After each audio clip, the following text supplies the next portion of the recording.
Indonesia sebagai negara non-blok yang berdaulat dengan kekayaan sumber daya alam yang melimpah, tentunya memiliki kapal patroli dan kapal perang yang banyak adalah merupakan sebuah keharusan demi untuk menjaga kekayaan alam Indonesia yang memiliki ribuan pulau dari Sabang sampai Merauke. Namun, tampaknya harapan bangsa dengan selalu memperkuat armada tempur laut maritim Indonesia saat ini mulai diwujudkan secara bertahap, yang tentunya akan menjadi pertimbangan bagi musuh NKRI terhadap kekuatan militer armada tempur laut Indonesia.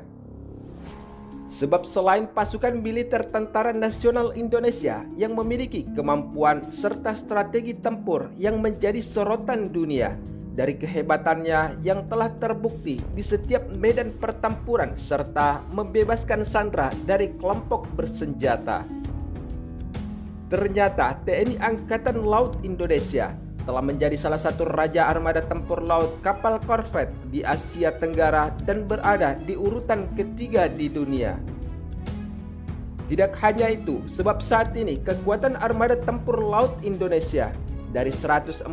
negara yang terdaftar di dunia saat ini, Indonesia menempati urutan ke-10 di dunia dengan salah satu kekuatan militer terbesar di kawasan Asia Tenggara.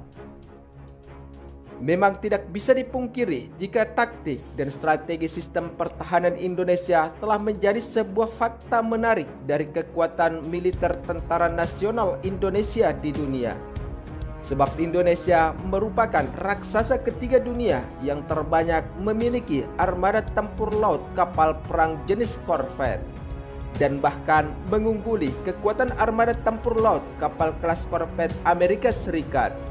India, ataupun Jepang yang menjadi salah satu negara superpower militer dunia dari seluruh armada tempur yang dimiliki saat ini. Adapun informasi tersebut berdasarkan data resmi militer dari Global Firepower tahunan pada bulan Juni 2021,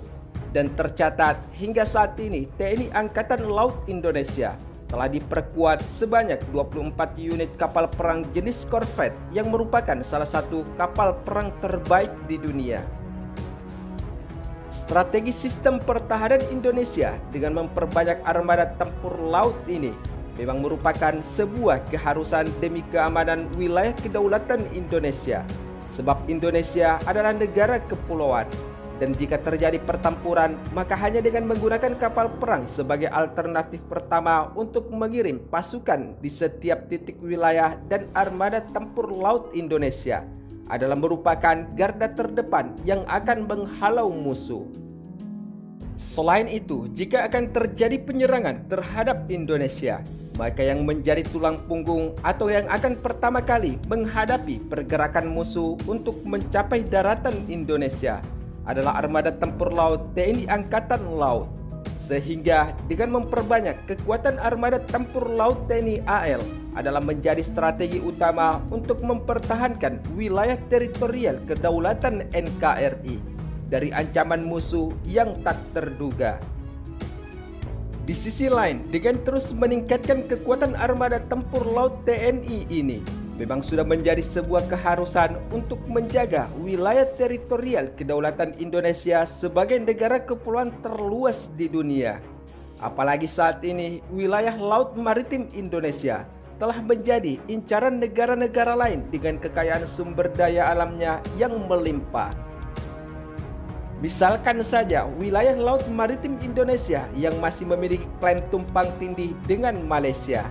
dan yang paling ramai diperbincangkan media publik kali ini adalah aksi barbaran Cina yang ingin menguasai wilayah zona ekonomi eksklusif Laut Natuna Indonesia. Ambisi militer Indonesia untuk memperkuat angkatan lautnya untuk menjaga wilayah kedaulatan Indonesia memang terlihat sangat jelas saat ini, sebab Indonesia merupakan negara ketiga di dunia yang memiliki armada tempur laut dengan jenis kapal korvet terbanyak, dan untuk kapal patroli Indonesia berada di urutan keempat di dunia dengan 179 kapal patroli. Selain itu, program pengadaan alutsista tempur laut terbaru Indonesia saat ini juga semakin ditingkatkan,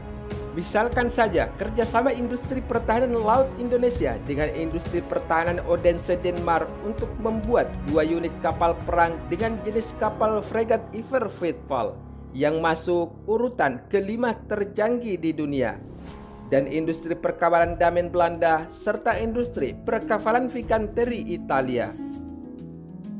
Selain itu, Indonesia juga telah membangun beberapa unit lagi kapal perang jenis korvet terbaru sebagai kebutuhan strategis armada tempur TNI Indonesia di setiap wilayah perbatasan yang rawan dengan aksi main caplok-caplokan negara-negara lain ataupun rawan penyusupan ke wilayah Indonesia. Sementara itu, di sisi lain, memang tidak bisa dipungkiri jika jumlah kapal perang jenis korvet Indonesia yang dimiliki saat ini lebih banyak daripada yang dimiliki negara superpower seperti Amerika Serikat, dan tercatat hanya menempati urutan kelima di dunia dengan total sebanyak 21 unit kapal perang jenis korvet. Sedangkan Rusia adalah merupakan negara yang menempati pada urutan pertama di dunia dengan memiliki 85 unit kapal perang jenis korvet di dunia.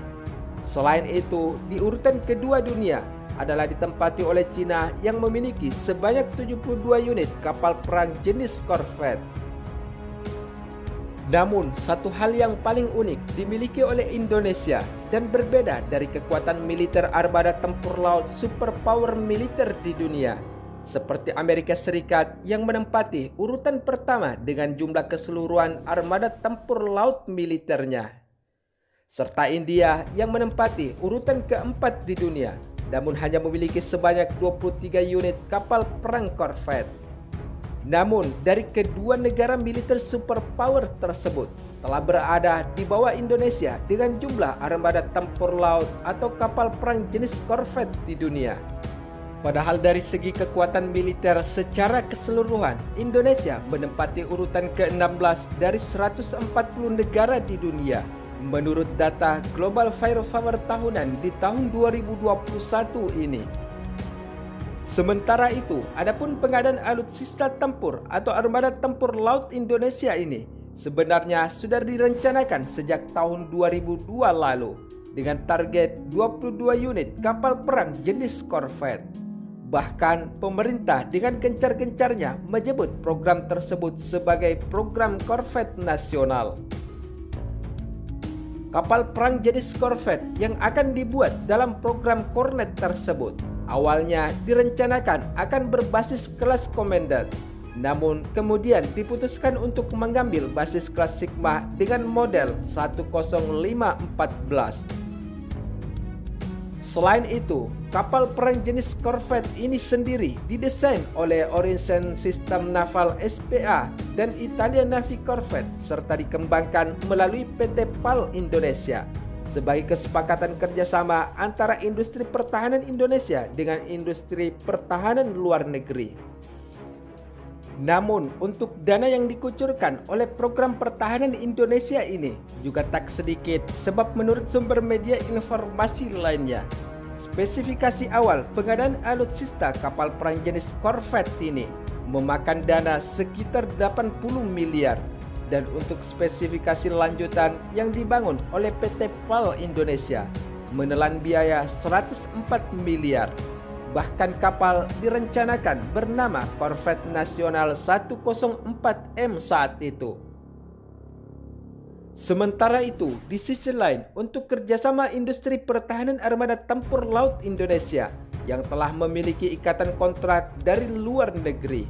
yaitu adalah industri pertahanan perkapalan Odense Denmark dan industri pertahanan perkapalan Damen Belanda serta beberapa industri perkapalan luar negeri lainnya.